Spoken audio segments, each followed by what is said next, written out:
I never thought a joke would change the direction of my entire life. It was supposed to be harmless, a throwaway line wrapped in birthday sarcasm, something to make my colleagues laugh before we all went back to spreadsheets and deadlines.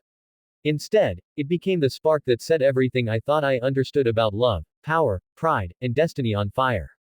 On the morning I turned 28, standing under fluorescent office lights with a cheap paper crown on my head, I looked at my boss and said, "Marry me."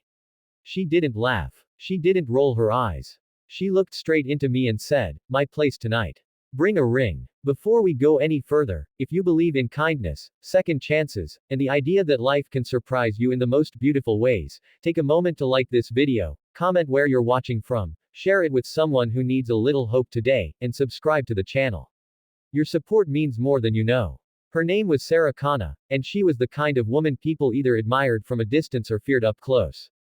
At 34, she was already the regional director of a fast-growing marketing firm in Karachi, a glass-walled office overlooking the restless afternoon traffic and the hazy blue line of the sea. She carried herself with quiet precision, like every step had been measured before it touched the floor. Her suits were always sharp, her hair always pulled back into a low, elegant knot, and her eyes held the kind of calm that only comes from surviving storms no one else sees. I was just Ari's Memon, a junior analyst who still double-checked emails 3 times before hitting send. I had joined the company 2 years earlier, fresh out of university, carrying more ambition than confidence. My father had passed away during my final semester, leaving behind debts and a small grocery shop that barely stayed afloat. My mother worked tirelessly to keep things together, and I took the first stable job I could find. That job put me under Sarah's supervision. She was demanding, but never cruel. She pushed me harder than anyone else. When I made mistakes, she didn't sugarcoat them. When I succeeded, she acknowledged it with a nod that felt like a trophy. Somewhere between late project nights and early morning presentations, I developed a quiet admiration for her. Not just because she was beautiful, which she undeniably was, but because she was strong in a way that didn't need applause. My birthday fell on a Tuesday, the kind of ordinary weekday that doesn't promise anything extraordinary. The team surprised me with a small cake in the break room at noon.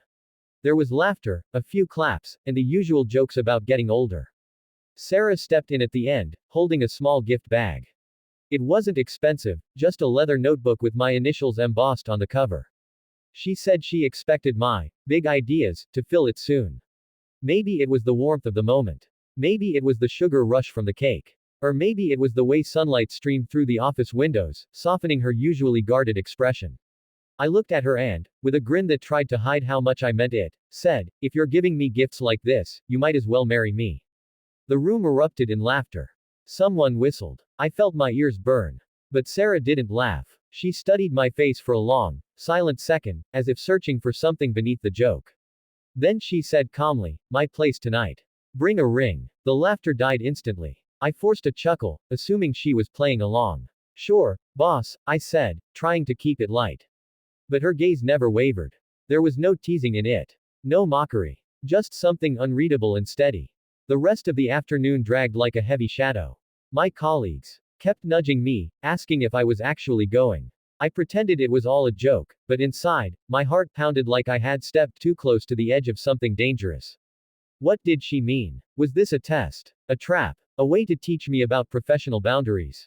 By 5 o'clock, my palms were damp. I stood outside the office building, staring at my reflection in the glass. The city buzzed around me in bright daylight, honking cars and street vendors and the distant cry of seagulls. I had 2 choices: laugh it off and go home like nothing happened, or show up and face whatever waited behind her words. I didn't own a ring. Not even a cheap one. I walked into a small jewelry shop near Sadar, my mind spinning. The saleswoman showed me simple silver bands, nothing extravagant. My bank account didn't allow for extravagance anyway. I picked the most modest one, a thin silver ring with a subtle shine. It looked sincere. Honest. Like me. As the sun dipped lower but the sky remained bright, I took a ride to her address. It was an upscale apartment complex near Clifton Beach, guarded and polished. My reflection in the elevator doors looked out of place. I felt like an imposter stepping into a world too refined for my worn-out shoes. She opened the door before I could knock twice. She wasn't wearing a power suit anymore. Instead, she had on a simple pale blue kurta, her hair loose over her shoulders. The setting sun streamed through the large windows behind her, bathing the living room in golden light. It was still clearly daytime, warm and open, not secretive or dark. You came, she said softly. I brought a ring, I replied, holding up the small box, my voice steadier than I felt. She stepped aside to let me in. The apartment was minimal but elegant. Framed photographs lined one wall. Landscapes, an elderly couple smiling in black and white, a younger version of Sarah in graduation robes. There was a faint scent of jasmine in the air. She motioned for me to sit. For a moment, neither of us spoke.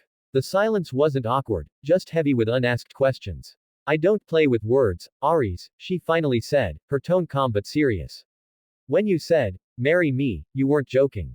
Not completely. My throat tightened. She was right. There had been truth buried under that humor. I admire you, I admitted. More than I should. I know it's inappropriate. I know there's a power difference. It slipped out. She nodded, as if she had expected this confession. I have spent my life building walls. In this industry, as a woman, you don't get to be soft. You don't get to be vulnerable. You get judged, underestimated, and sometimes worse. So you build armor. You focus on work. You don't allow distractions. Her eyes drifted to the window, where children played in the courtyard below, their laughter floating faintly upward. But today, she continued, when you said that, something in me wanted to know what it would feel like to choose something for myself. Not for my career. Not for expectations. Just for me. My heart pounded so loudly I thought she could hear it. She told me about her past, about a broken engagement years ago to a man who loved her ambition at first but later tried to shrink it. About how she chose her career over a relationship that demanded she dim her light. Since then, she had sworn never to mix emotions with work. I'm not asking you to marry me tonight, she said gently. I asked you to bring a ring because I wanted to see if you would take me seriously. If you would risk embarrassment to stand by your words. I opened the small box with trembling fingers. The silver ring caught the afternoon light, simple and unpretentious. This is all I could afford, I said, feeling suddenly small.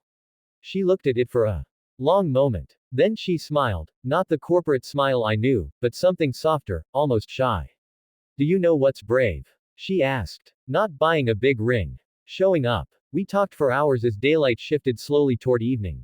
We spoke about my mother and the grocery shop, about her late father who had encouraged her to lead without apology. We spoke about fear, about how love feels risky when you've fought so hard to stand on your own. The biggest challenge wasn't whether we liked each other. It was the world outside that apartment. Office gossip. Company policies. The delicate balance of authority and fairness. If anyone found out, it could cost her reputation. It could cost me my job. We both knew that. I won't be the reason you lose what you built, I said firmly. If this means stepping back from your team, I'll request a transfer. I'll start over if I have to. She studied me again, that penetrating look that once terrified me during presentations.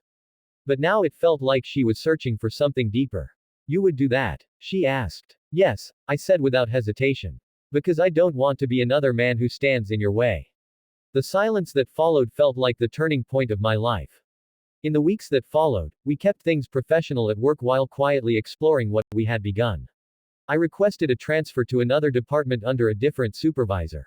It meant longer hours, tougher clients, and fewer comforts. Some colleagues assumed I was being sidelined for underperformance. I let them think that. Pride was a small price to pay. There were days I doubted everything. Days when exhaustion made me wonder if I had romanticized a moment that was never meant to be more than a spark.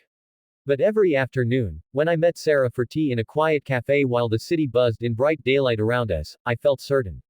We weren't rushing into fantasy. We were building something grounded and real. 6 months later, on another clear afternoon, I stood with her in the courtyard of that same apartment complex. The sun was high, the sky a clean blue.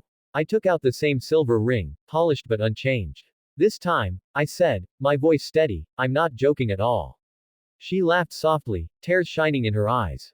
She didn't need grand gestures or dramatic speeches. She needed partnership, respect, a promise that her dreams would never be negotiated. When she said yes, it felt less like fireworks and more like sunrise. Quiet, certain. I thought about the nervous boy in the break room, making a reckless joke on his birthday. I thought about how close I had been to walking away out of fear. Sometimes life doesn't change with thunder. Sometimes it changes with a single brave step taken in broad daylight. If this story touched your heart, if it reminded you that courage and kindness can open doors you never imagined, please take a moment to like, comment, and share this video with someone who needs hope today. Your engagement helps these stories reach more people who might be standing at the edge of their own leap of faith. And before we end, I have a special request. Comment the word brave if you believe that showing up for love, even when it's risky, is the most powerful thing a person can do. A year after that birthday, we stood in a sunlit hall surrounded by family and friends. My mother cried quietly in the front row. The grocery shop was stable again. Sarah had earned a promotion to National Strategy Head, a role she accepted without hesitation because she knew she wouldn't face it alone. We didn't promise to complete each other. We promised to stand beside each other. Looking back, I realized the ring was never the point. The courage was. The willingness to risk comfort for connection. The humility to step back so someone else could shine. The strength to build something equal, not dependent.